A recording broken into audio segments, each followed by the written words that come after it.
Jake Gensel scored twice, set up 2 other goals. Would have loved to have been able to interview him.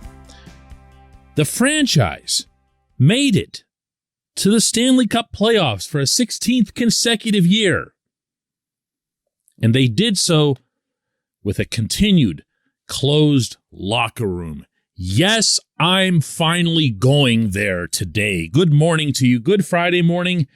I'm Dejan Kovacevic of DK Pittsburgh Sports. This is Daily Shot of Penguins. It comes your way bright and early every weekday if you're into football and baseball, both of which allow reporters to do their jobs.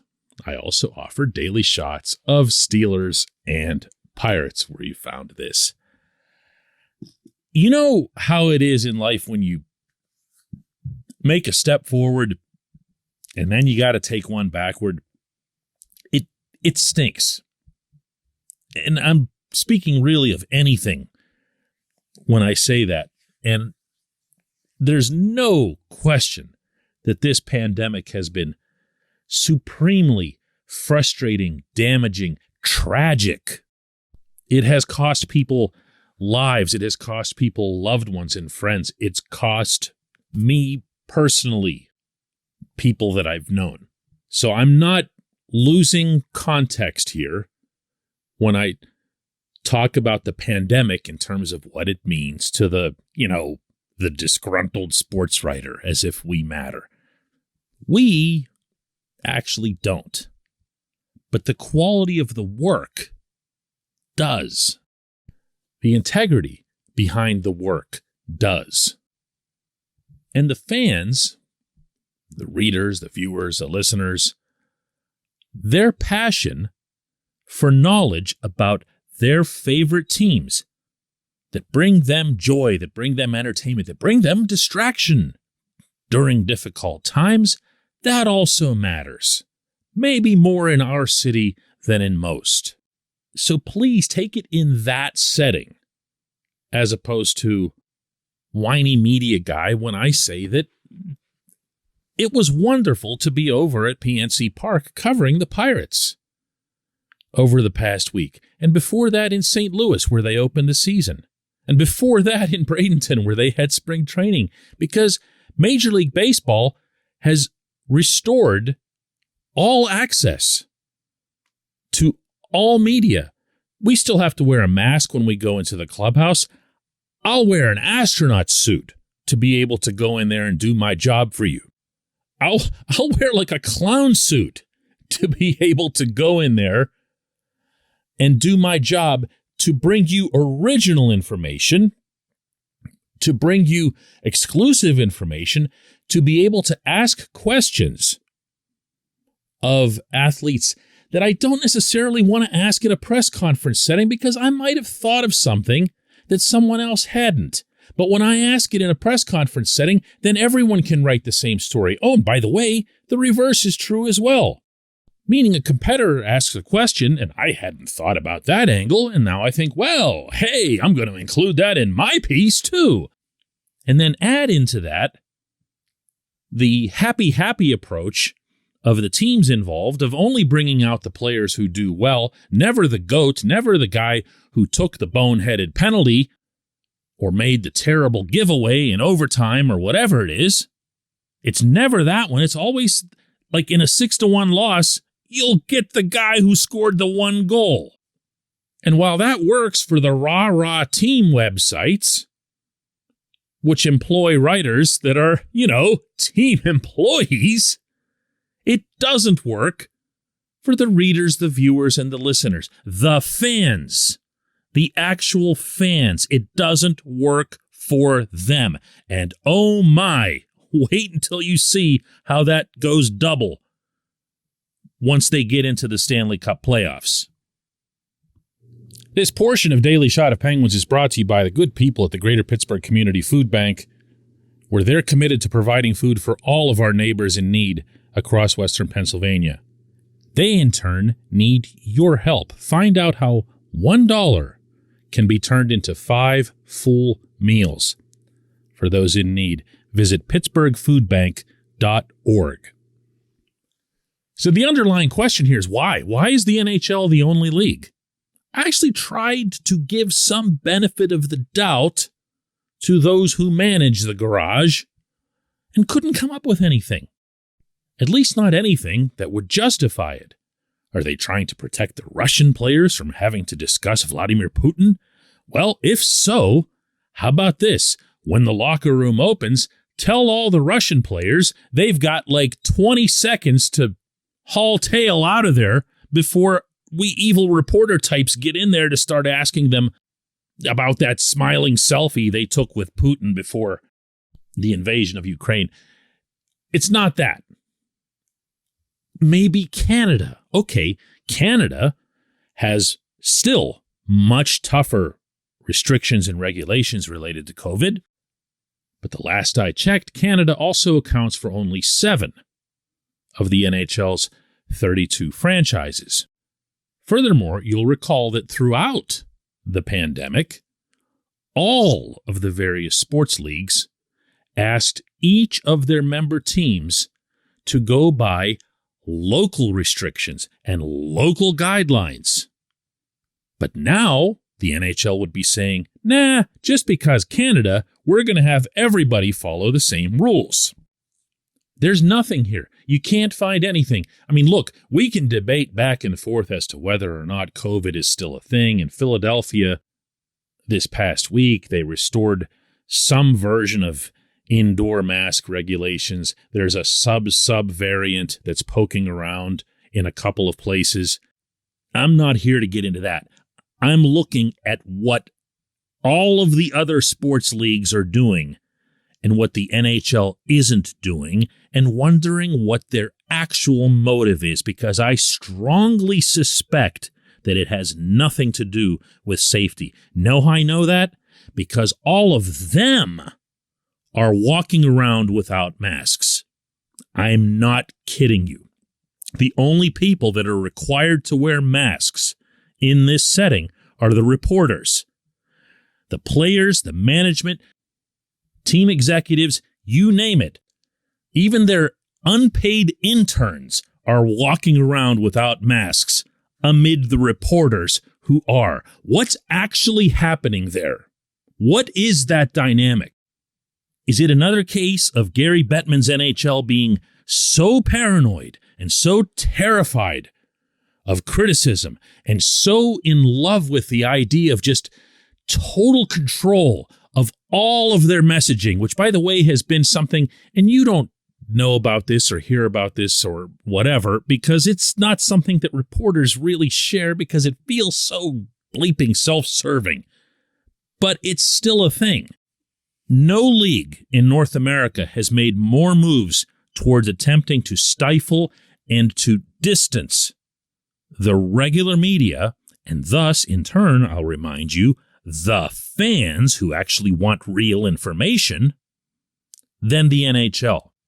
And this, as I see it, is, oh my, it's multiple levels of stupid and short-sighted. It just is. Is the NHL really that blind to its minimalist standing in the United States of America? Not necessarily in Pittsburgh, where the Penguins have been fortunate to share a town with the Pirates, who've been pretty lousy for a while. But overall, in the United States, do they really not see that NASCAR and Major League Soccer are catching up with them? Do they really not see how far behind Major League Baseball and the NBA they are? Never mind the NFL, which is in a completely different stratosphere. Do these people think so small? Do they think so small that they can't get that, oh, I don't know, a TV station or a radio station or, columnist / podcaster guy who has multiple choices in the same town and has the option to go across the river to PNC Park and interview people face-to-face and get original exclusive material. I can tell you that at our website at DK Pittsburgh Sports, we have produced, between myself and Alex Stumpf, some of the best material our readers have been able to enjoy on any team in 2 years because we've been able to get in there and ask questions again and get to know people and share that. And you can't even hear from the guy who had the 4 points last night. When we come back, just one question.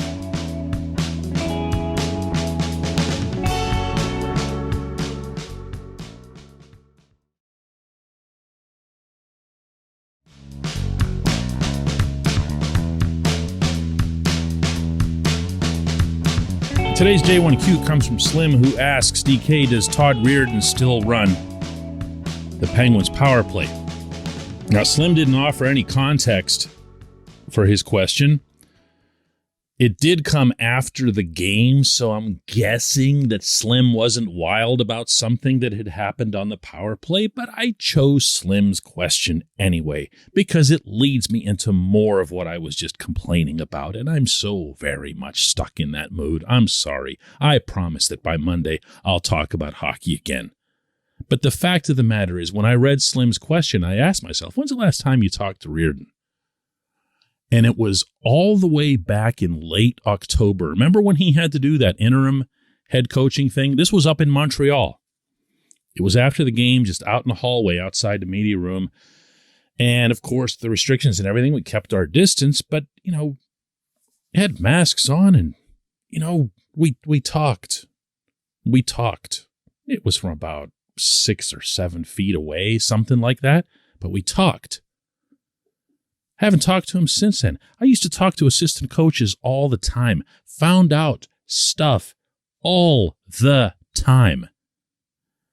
And you know that there's no access to assistant coaches anymore.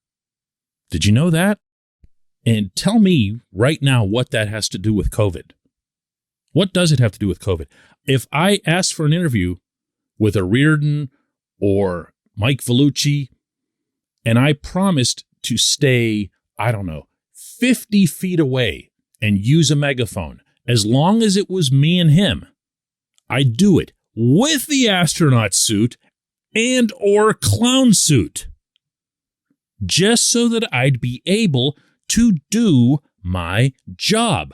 Part of what these people don't understand, and when I say these people, again, I'm talking about the ones that made this decision, which is at the NHL level, is that there's value in this for them. Fan is short for fanatic. People who are fanatical are really, really, really into something. And there's nothing better for a sports franchise than to have people be that into them. Sometimes they're going to be angry with that team.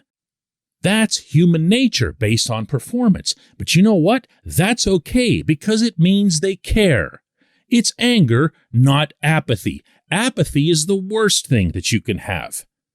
You want to go ask the Pittsburgh Riverhounds, the United Soccer League, the second division team that's across the Mon, how they'd love to have people going over there right now and criticizing the Hounds and ripping Coach Bob Lilly or ripping the bad decision that Kennardo Forbes made in the midfield.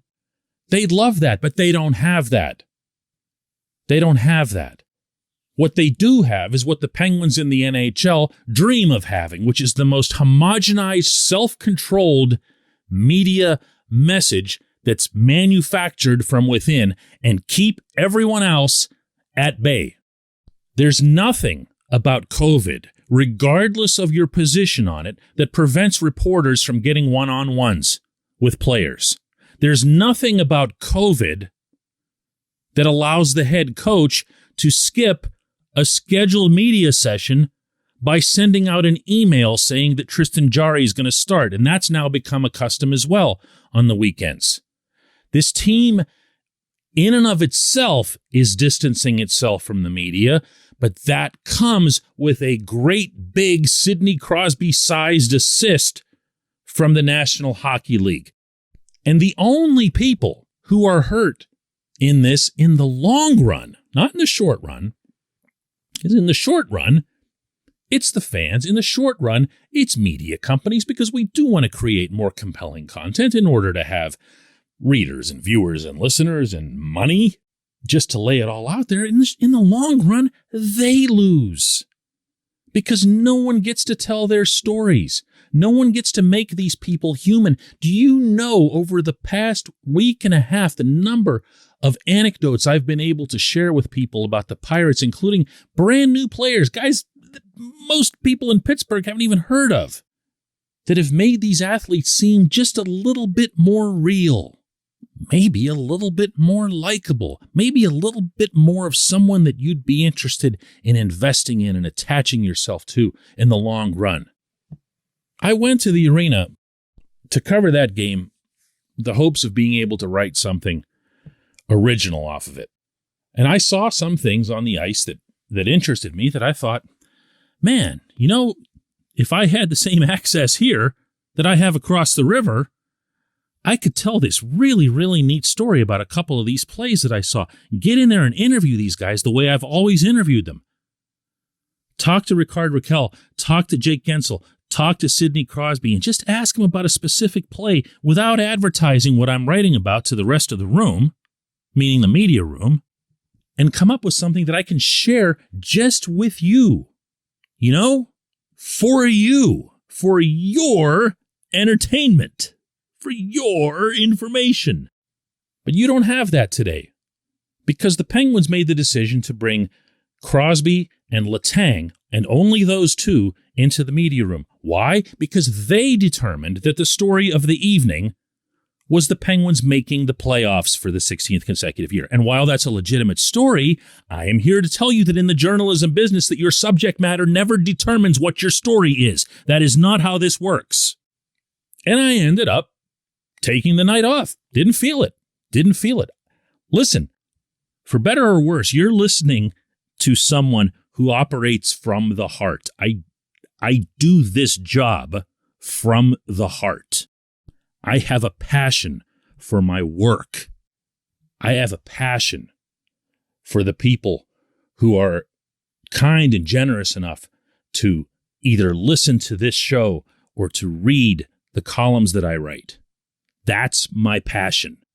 And I've felt that passion to be rekindled when I've gone across the river and been able to do my job properly. I really look forward to that being the case again someday, maybe, when it comes to the National Hockey League. I appreciate everyone putting up with my crap today. I really do. If you can't tell, I needed to get this out of my system. This has been bugging me for a good while, and I've stayed quiet through the whole pandemic, respecting this and that from everybody and all the safety regulations and followed every rule.